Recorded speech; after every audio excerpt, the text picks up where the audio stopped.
Ito po yung linggo natin ngayon, no? Medyo nakakapagod lang, pero worth it naman. Mas okay na to, no? Yan, nakakapagod nga lang, no? Pero worth it naman. Mas okay na po ito kumpara sa nakaupo ka lang sa loob ng bahay mo at walang ginagawa, no?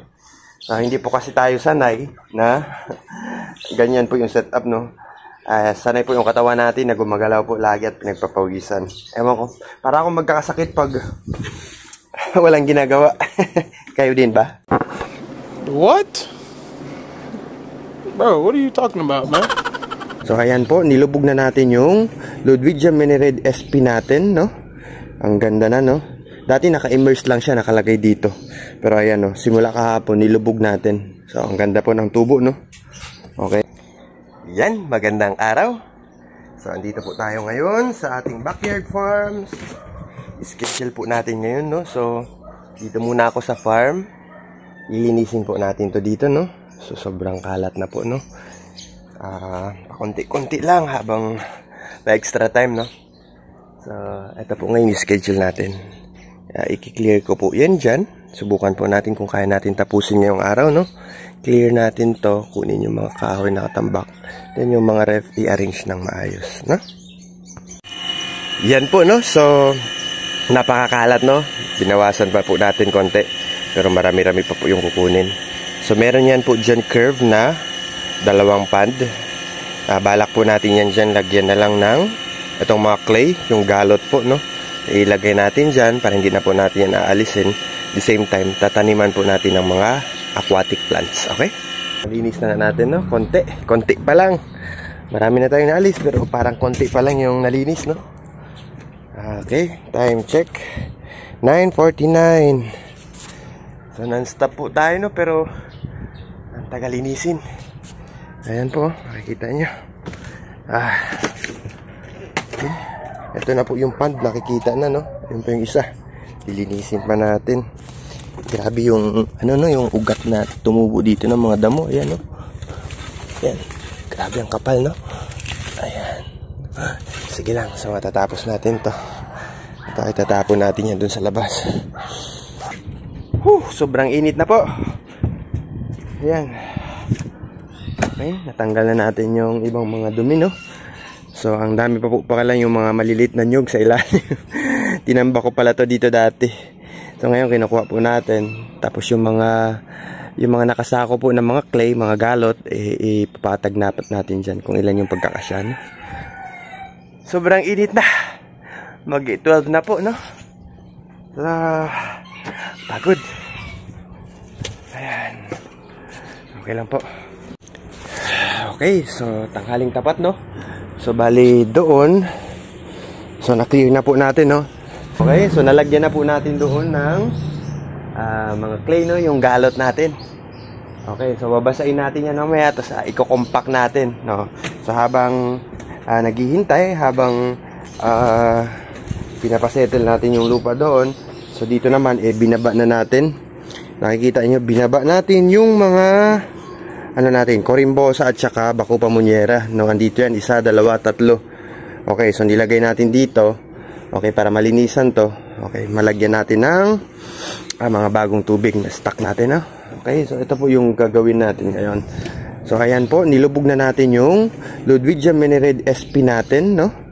Ang ganda na, no? Dati naka-immerse lang siya, nakalagay dito. Pero ayan, no? Simula kahapon, nilubog natin. So ang ganda po ng tubo, no? Okay. Meron din po tayo dito, konti pa lang, paparamihin natin yung Bacopa Carolina at saka ito po yung feather tail, no? Tapos ito po yung mga stricta, konting-konti pa lang. Tapos meron po tayo doong konting mga Monte Carlo, no? Tsaka hindi ko po alam yung isa na yon. Tsaka meron po tayong hair grass, konti pa lang din. Ayan. So papadamihin po natin dito. Okay, ito po yung linggo natin ngayon, no? Medyo nakakapagod lang, pero worth it naman. Mas okay na to, no? Yan, nakakapagod nga lang, no? Pero worth it naman. Mas okay na po ito kumpara sa nakaupo ka lang sa loob ng bahay mo at walang ginagawa, no? Hindi po kasi tayo sanay na ganyan po yung setup, no? sanay po yung katawan natin na gumagalaw po lagi at pinagpapawisan. Ewan ko, para akong magkakasakit pag walang ginagawa. Kayo din ba? Grabe, nagulat ako. So, ang ini-expect ko lang po na mabuhay dito sa nililinisan natin, itong mga pond na to, is yung mga ulo-ulo po natin, yung mga tadpole, no? So, habang naguhuli po ako, gulat ako. May nahuli po ako ditong isang, tingnan nyo naman. Grabe naman yan, no?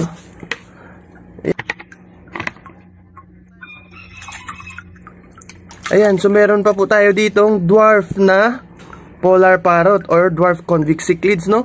Ayan, no? Ayan, no? Buhay na buhay. Masiglang masigla, no? Ayun. No? Grabe. Andito lang siya ng buhay, no? Loko. Meron pa pala dito. Isda. Tingnan nyo naman, oh. Sobrang dumi, oh. Ayan, oh. No? Pero yung isda, buhay na buhay. Grabe yan, oh. Huh? Time check. 2:12. Ayan po, alas 2, no? Sobrang init pa rin po. Alin, dito na po tayo. Yan, tapos na po tayo doon mag-drain ng 3 pond. Nalinis na rin po natin. Bali, ito naman po yung ginagawa natin ngayon. So, kinocompress po natin, no? Kinocompress natin yung clay. At the same time, binabasa natin, no? Para masildi niya yung mga butas-butas. Yan. Hopefully, no? Hindi na, actually itong pond na to, meron tong tagas. Matagal na po kasi to, high school pa ako. Siguro mga 15 years, no? Mahigit na po itong pond na to. Yan. Yan, ginaganyan. Ganun din po yung gagawin natin doon sa kabila. Ayan, tumunog na yung pressure pump natin, no? Compress lang po yan natin para mag-hold po siya ng tubig.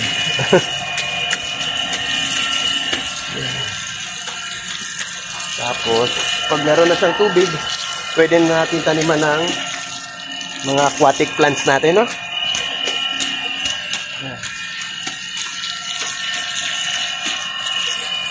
Okay, so mamaya, ayan naman. Ayan, so nalinis na nga po natin itong bandang pond na to, pati to. Okay, so